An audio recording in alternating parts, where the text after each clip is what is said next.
मेरे मन को किशोरी जो ने चुरा लिया है। अब मन तो मैं वापस लूंगा नहीं, लेकिन उसके बदले में लूंगा। क्या लूंगा? लब्धम त्वयैव नूनम स्मित मधुरम।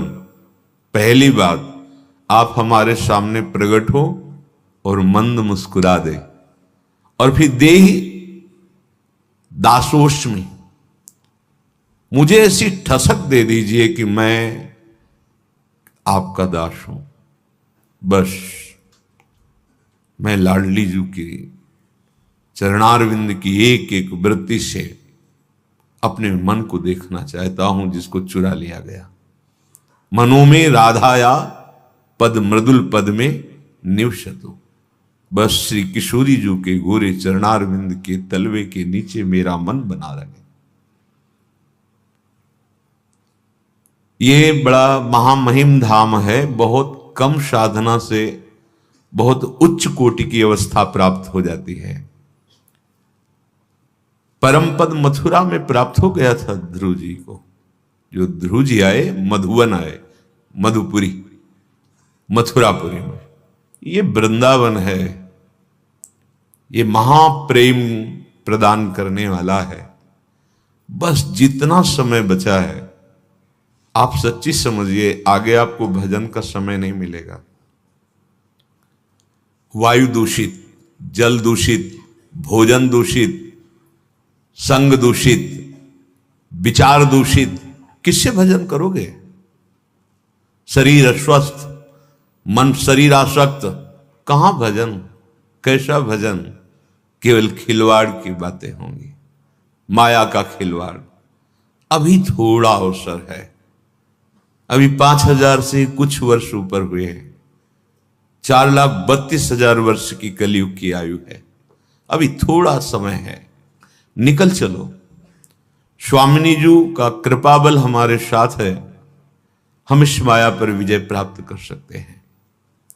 उपासक, श्रीधाम वृंदावन में आना, श्रीधाम वृंदावन में वास करना, आश्रय लेना, रसिकों का संग करना, इसका लाभ तभी उसे मिलेगा जब वो परिचर्चा न करे।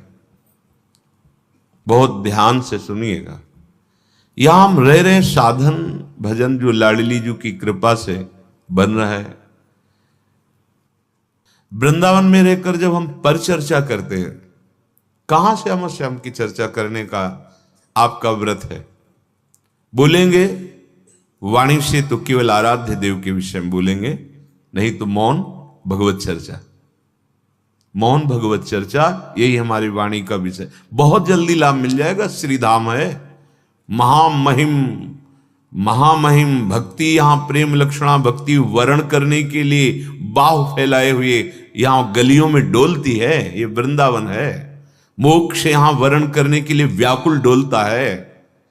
महिमा जो रसिक महापुरुषों ने वाणियों में गाई, हम क्यों लाभ नहीं ले पा रहे?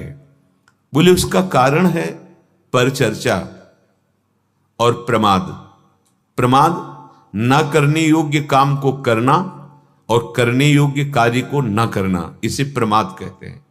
परिचर्चा, दूसरों की विषय की गुण दोषमयी वार्ता करना। परदोष दर्शन, परिचर्चा, परनिंदा, कथन, श्रवण, यही हमारे भजन के प्रभाव को क्षीण कर रही।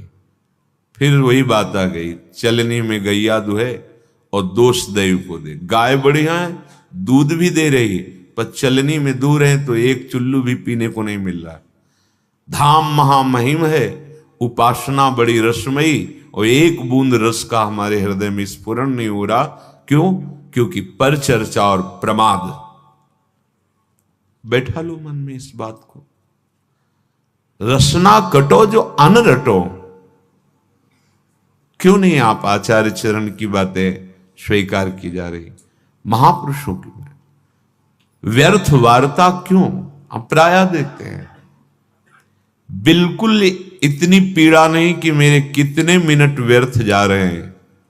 कभी कभी एक झुलझुलाहट होनी चाहिए, आपको एक जलन होनी चाहिए कि इतना मिनट हम इससे व्यर्थ की वार्ता करते रहे। और वो वार्ता में गुण दोष जरूर आ जाएंगे, किसी की गुण चर्चा और किसी की दोष चर्चा। उपासक दोनों नहीं करता।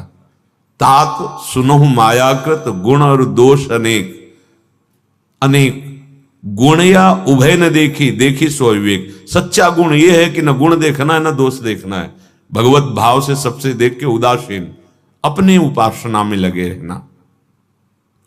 जिसमें ये दो बातें बनी रहती हैं, उसमें तीसरी बात घमंड प्रकट हो जाती है, अपने में बड़ेपन का, मैं बड़ा हूं। तो उसका परिणाम भय विषाद शोक आ जाता है। वृंदावन में रहते हुए चिंता, भय, शोक, विषाद, या वृंदावन का आश्रय, वृंदावनेश्वरी का आश्रय, और आपके अंदर भय, चिंता, शोक, विषाद। ध्यान दीजिए, फिर ध्यान दीजिए। वृंदावन महामहिम है। अगर मोक्ष चाहिए तो घर घर भटकत मुक्ति बावरी, स्वीकार कर ले कोई। और प्रेम लक्षणा भक्ति तो यहां बाहु पसारे हुए हृदय से आलिंगन करने के लिए तैयार, अर्थात तुम्हारे हृदय में प्रेम लक्षणा भक्ति आने के लिए आतुर है, क्योंकि तुमने धाम का आश्रय वास स्वीकार किया है। पर क्यों नहीं हो रहा? बोले पर चर्चा, पर गुण, पर दोष वर्णन, ये उपासक के लिए बहुत हानिकारक है। और प्रमाद, ना करने योग्य कार्य करना और करने योग्य कार्य में प्रमाद, ये प्रमाद। अगर हमारे अंदर ये दो दोष यहां बढ़ गए तो तीसरा, अपने में बड़प्पन का सम्मान पाने की चाह, अपने में गुणाभिमान, देहाभिमान बढ़ जाएगा। परिणाम भय, विषाद, शोक, चिंता, ये उसके हृदय में आ जाएगी।